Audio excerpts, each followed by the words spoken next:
السلام عليكم ورحمة الله وبركاته.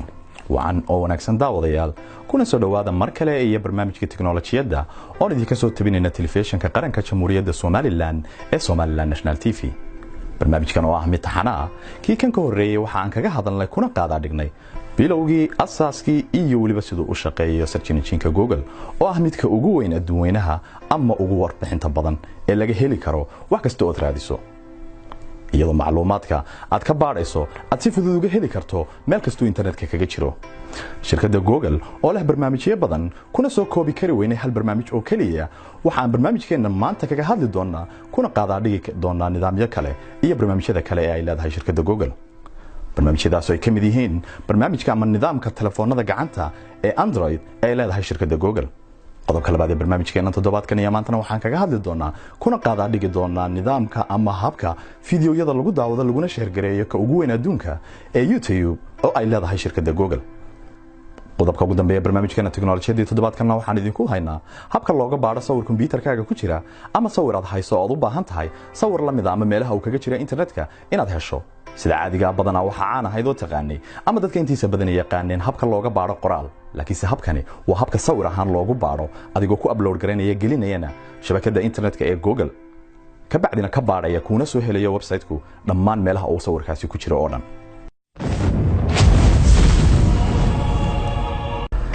Android waa operating system ama barnaamij ay ku shaqeeyaan mobilada iyo kombiyuutarada yaryar ee loo yaqaan tablet-ku.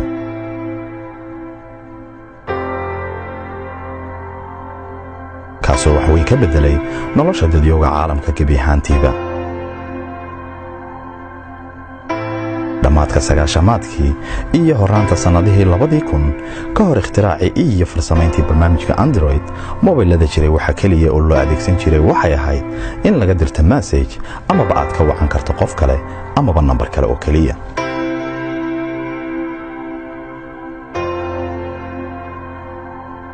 haddaba jiritaanka Android oo ay leedahay shirkadda Google iyo iOS oo ay leedahay shirkadda Apple oo ah barnaamijka ay ku shaqeeyaan mobilada iPhone iyo waliba iPad-ka ay soo saarto shirkadda Apple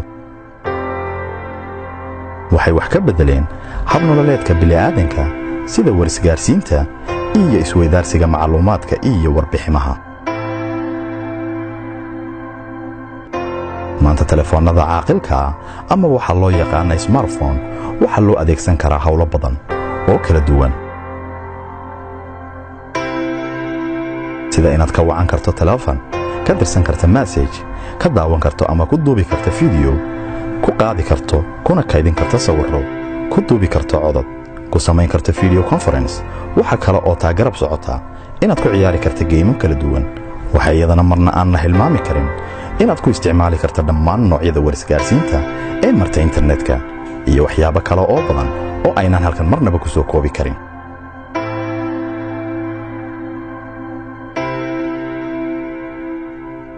bishii October ee sanadii 2003 ayay ahayd markii ugu horeysay ee nin la oran jiray oo deganaa gobolka California ee cariga Mareykanka oo ikhtiraacay soona saaray shirkadda Android. iyadoo ay kala qayb qaateen ikhtiraacka shirkadda 4 nin oo kale oo la kala oran jiray Andy Rubin, Rich Miner, Nick Sears iyo Chris White.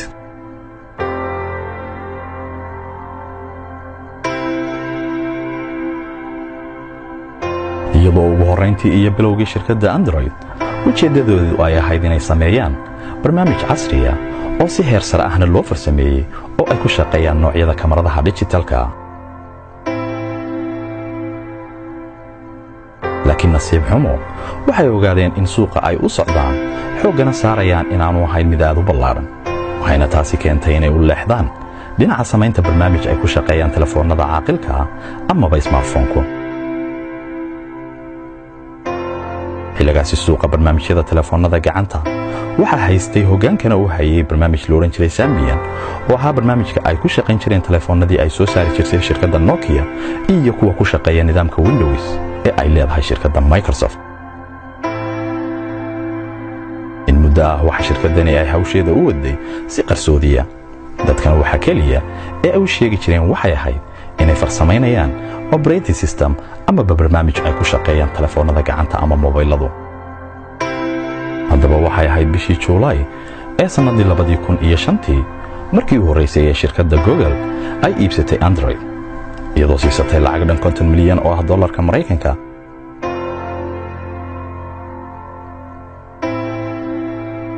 waxa kale oo shirkadda Google la wareegtay 3 nin oo ka mid ah nimankii bilaabay shirkaddan ahna furaha shaqada iyo farsamada barnaamijka Android. maadaama iyagu ahaayeen nimanka keliya ee garanayay sida barnaamijkani u shaqaynayo. 3 nin oo kala ahaa Tobin, Miner iyo White. inkastoo waqtigaasi macluumaad badan aan laga hayn barnaamijka Android ee ay la wareegtay shirkadda Google, haddana dadka intiisa badani waxa ay maleynayeen in shirkaddan Google ay rabto inay soo gasho suuqa mobilada ama taleefanada gacanta. isla markaasna tiim uu hogaaminayo Robin oo ah mid ka mid ah nimankii shirkaddan Android bilaabay ayaa soo saaray barnaamij ah kuwa ay ku shaqeeyaan mobiladu. shirkadda Google waxa ay bilowday inay suuq geyso kana soo dhaadhiciso shirkadihii soo saari jiray device-yada mobilada iyo shirkadihii bixinayay SIM cardska iyo service-yada mobilada. iyagoo Google ku qancinayay shirkadaha una ballan qaadiyay inay ka dhigi doonaan mid si joogto ah horumar loogu samayn doono, waliba si heer sare ahna looga shaqayn doono mar kastaba. Google waxa ay siyaanba qaaday kuna sii tallaabsatay inay si buuxda u gasho suuqa warshadaynta ee dhinaca mobilada ama taleefanada gacanta. iyagoo bishii December ee 2006 Google soo saaray noocii ugu horeeyay ee barnaamijka Android, kaasi oo u soo baxay si tijaabo ah. waxa lagu bilaabay mobilada ay soo saartay shirkadda BlackBerry markii ugu horeysay oo ahaa nooc aan lahayn tiknoolajiyada touchscreen-ka.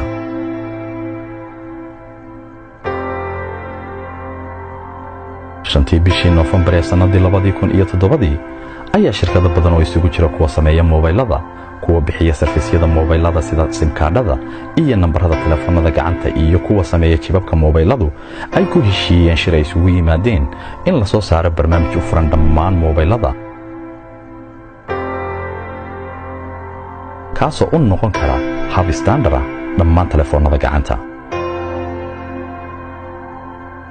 22 bishii October ee sanadii 2008 waxa shirkadda HTC Dream noqotay shirkaddii u horeysay ee soo saarta mobile ku shaqaynaya barnaamijka Android ee ay leedahay shirkadda Google, kaasoo noqday mobilkii u horeeyay ee ku shaqaynaya habkan ama nidaamkan Android ee loo iib keeno suuqyada adduunka. ilaa intaa wixii ka dambeeyayna Google waxa ay si joogto ah horumar ugu sameynaysay operating systemka ama barnaamijkeeda mobilada ee Android. farshan kasta oo cusub oo soo baxana waxa loo bixinayay magacyo kala duwan. tusaale ahaan farshankii 1.5 waxa loo bixiyay Cupcake, farshankii ku xigay oo 1.6na waxa loo bixiyay Donut. 29 bishii June ee sanadii 2009 waxa shirkadda Samsung soo saartay mobilkeedii u horeeyay ee ku shaqaynaya barnaamijkan Android. sanadii 2010 Google waxa ay soo saareen Nexus Series oo ah mobil iyo tablet ay leedahay shirkadda Google kuna shaqaynaya barnaamijka mobilada ee Android. bishii October ee isla sanadka 2010 Google waxay soo bandhigeen Google TV oo ku shaqaynaya barnaamij Android looguna talagalay TV-yada caaqilka ama Smart TV-ga. 15 bishii August ee sanadii 2011 Google waxay ku dhawaaqday inay iibsatay shirkadda Motorola oo ahayd mid ka mid ah shirkadaha ugu waaweyn ee sameeya mobilada. iyagoo ku iibsaday lacag dhan 12.5 bilyan oo dollarka Mareykanka ah muddo yar oo gaaban gudahoodna waxay dib uga iibiyeen shirkadda Lenovo oo ay ka siiyeen 2.91 bilyan dollar.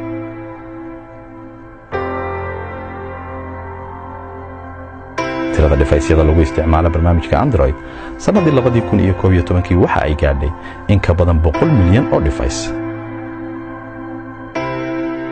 sanadkii xigay oo ku beegnaa sanadii 2011 tirada isticmaalaya Android waxa uu gaaray 400 oo milyan. iyadoo aad isu soo taraysay tirada isticmaalaysa barnaamijka Android sanadii 2013 waxa ay gaadhay in ka badan 900 oo milyan. sanadiina dhaaftay 2015 tirada device-yada lagu isticmaala Android waxa ay gaadhay 1.4 bilyan. maanta suuqa adduunyada barnaamijka Android waxa uu haystaa 7%, halka barnaamijka iOS oo ah barnaamijka ay ku shaqeeyaan telefoonada iPhone iyo iPad ee ay leedahay shirkadda Apple uu haysto oo kaliya 14.8.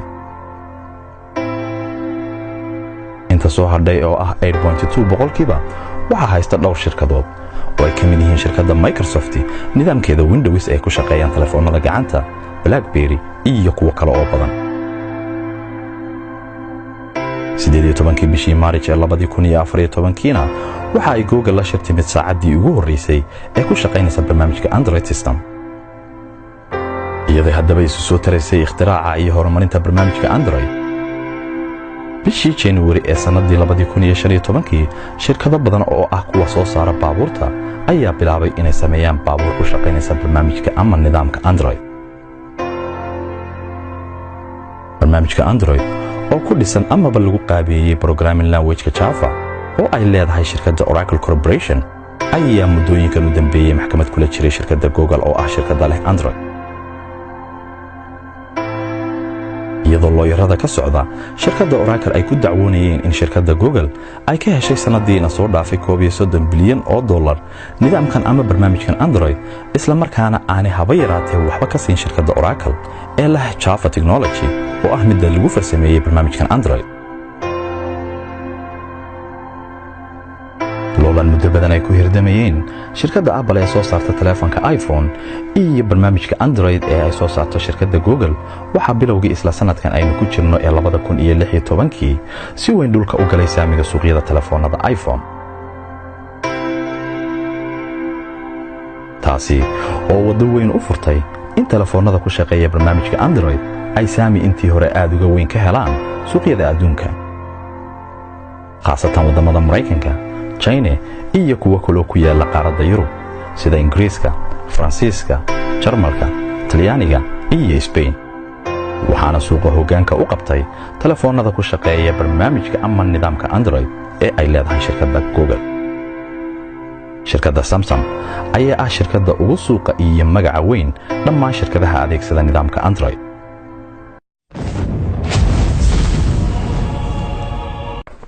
haatan iyo tan inagu soo gaarnay qodobkii labaad ee barnaamijkeena tiknoolajiyadda toddobaadkan kaasoo ku saabsan barnaamijka YouTube oo ah barnaamij lagu daawado laguna sheergareeyo fiidiyowyada iyo sidii loo asaasay habka uu shaqeeyo iyo taariikhdiisii.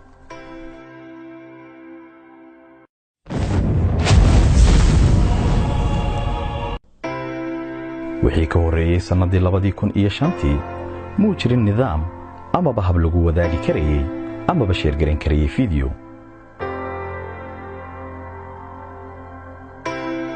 habka ugu fiican ee lagu qaadi karayay fiidiyona waxay ahayd inaad ku duubto amaba ku riddo CD. waxa kaliya ee ku daawan karaysayna waxa uu ahaa inuu fiidiyowgu ku jiro kombiyuutarkaada amaba aad ku soo qaadato CD. in fiidiyo lagu sheergareeyo amaba la isku weydaarsado internetkana waxay ahayd riyo aad u fog. 2005 ayay ahayd markii u horeysay ee Charles Hurley, Steve Chen iyo Jawed Karim oo ahaa 3 nin oo dhalinyaro ah una shaqeynayay shirkadda PayPal oo ah shirkad leh nidaamka la isku weydaarsado amaba lagu bixiyo lacagaha laguna kala qaato habka online-ka ah amaba waxa loo yaqaan online payment system-ka.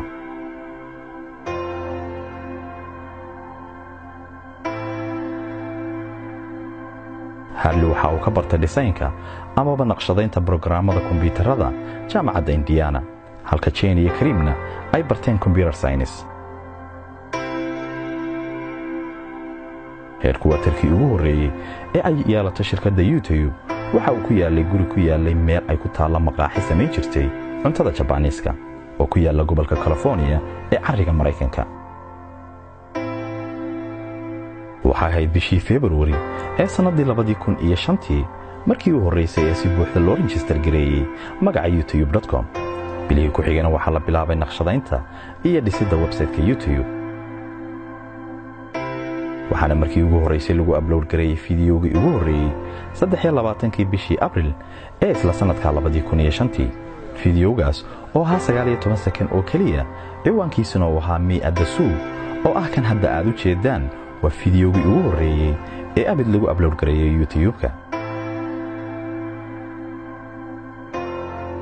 haddaba sida caadadu ahayd bilowgii shirkado badan oo kuwa tiknoolajiyadda ah sidii ay ku soo bilaabmeen oo ahaa in laga soo bilaabay amaba lagu qaabeeyey markii ugu horeysay Garage.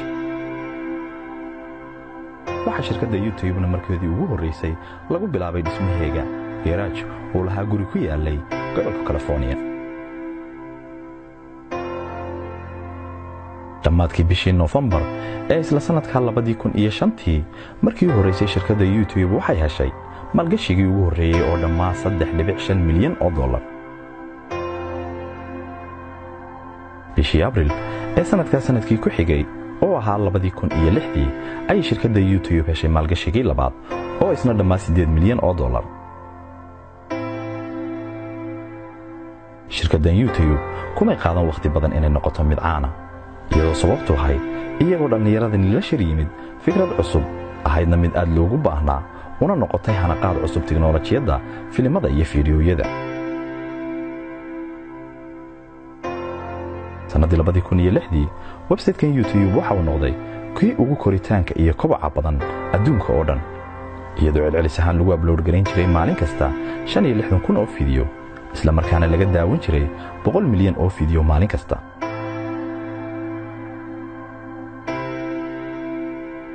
isla sanadkaas 2006 oo ahayd hal sano ka bacdi waqtigii la asaasay shirkadda Alex oo u xil saaran amaba badanaa qiimaysan liiska iyo siday u kala horeeyaan websaydyada adduunku waxa ay noqotay kuna sheegeen inay gashay website-kani kaalinta shanaad. 9 bishii Oktoobarna waxa shirkadda Google ay ku dhawaaqday inay iibsatay website-kan caanka ah ee YouTube iyadoo siisatay lacag dhan 1.65 bilyan dollar. waxa kale oo ay shirkadda Google la wareegtay dhammaan shaqaalihii shirkadda ka shaqaynayay oo dhammaan 67 qof iyo waliba 3 nin ee bilaabay amaba asaasay barnaamijkan. isla markaana waxay shirkadda Google ka dhigtay barnaamijkan YouTube mid iskii u madax bannaan. sanadii 2006 waxa lagu soo daabacay YouTube dhammaan bogagga hore ee jariiradaha adduunka. dhammaadkii sanadii 2006 jariiradda caanka ah ee BC Magazine waxa ay YouTube ku dartay mid ka mid ah 10 website ee ugu sarreeya uguna faa'iidada badan ee soo baxa sanadii 2006. 23 Juulaay ee sanadii 2007 shirkadda CNN iyo YouTube waxa ay si wada jira markii ugu horeysay bilaabeen barnaamij loo adeegsado su'aalaha la weydiiyay ragga u tartamaya madaxnimada waddanka Mareykanka. iyadoo horumarka iyo kobaca YouTube ahaa mid joogto ah waxa sanadii 2010 YouTube bilaabay nidaam lagu kireeyo filimada kaasoo loo furay amaba laga heliyay 3 waddan oo kaliya oo ahaa Mareykanka, Canada iyo Ingiriiska.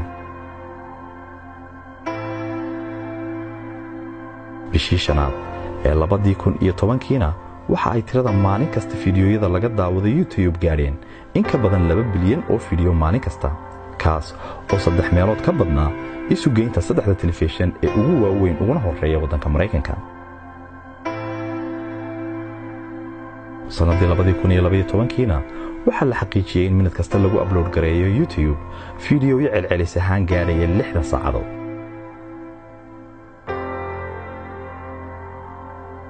bilowgii hore shirkadda YouTube waxa uu ahaa company non-profit amaba shirkad aan faa'iido soo gelin. maantana market share-ka amaba qiimaha uu suuqa ka taagan yahay waa 40 bilyan oo ah dollarka Mareykanka.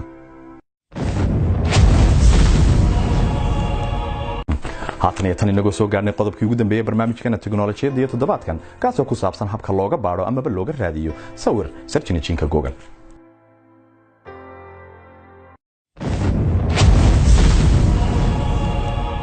marka aad wax raadinayso amaba ka baadhaysa search engine-ka Google sida caadiga ah waxaad ku qortaa magaca waxa aad baadi goobayso amaba qayb ka mid ah qoraalka waxa aad raadinayso.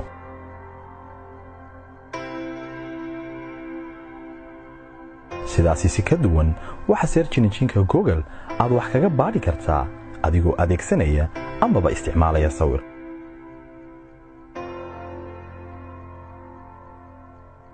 www.images.google.com waa barta internetka ee search engine-ka Google qaybta sawirrada wax lagu raadiyo. marka aad furto website-ka waxaad si fudud u kala garayn kartaa sawirka yar ee kamarada ee dhinaca midig ku yaala. kadibna sida inoo muuqata labadan option ee soo baxay oo kan hore yahay haddii sawirku uu ku jiro website amaba internetka, halka kan labaadna uu yahay haddii sawirka aad wax ku baaraysaa uu ku jiro kombiyuutarkaada.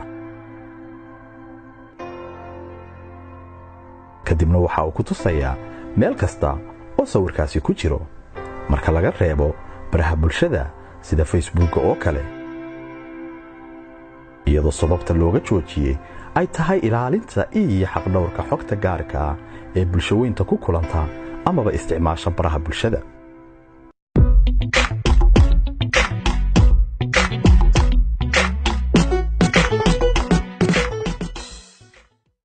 haatan inagu soo gaarnay guntii iyo gabagabadii barnaamijkana tiknoolajiyada ee toddobaadkan waxaan si gaar ah ugu mahadnaqayaa Axmed Maxamed Salaxley iyo Axmed Maxamed Cabdiraxmaan oo igala qayb qaatay diyaarinta barnaamijkan iyo farsamayntiisa. waxa kale oo iyagana ugu mahadnaqayaa dhammaan shaqaalaha telefishinka qaranka Jamhuuriyadda Soomaaliland. barnaamijkan waxa idin la socodsiinayay anigoo ah Maxamed Cabdi Maxamed.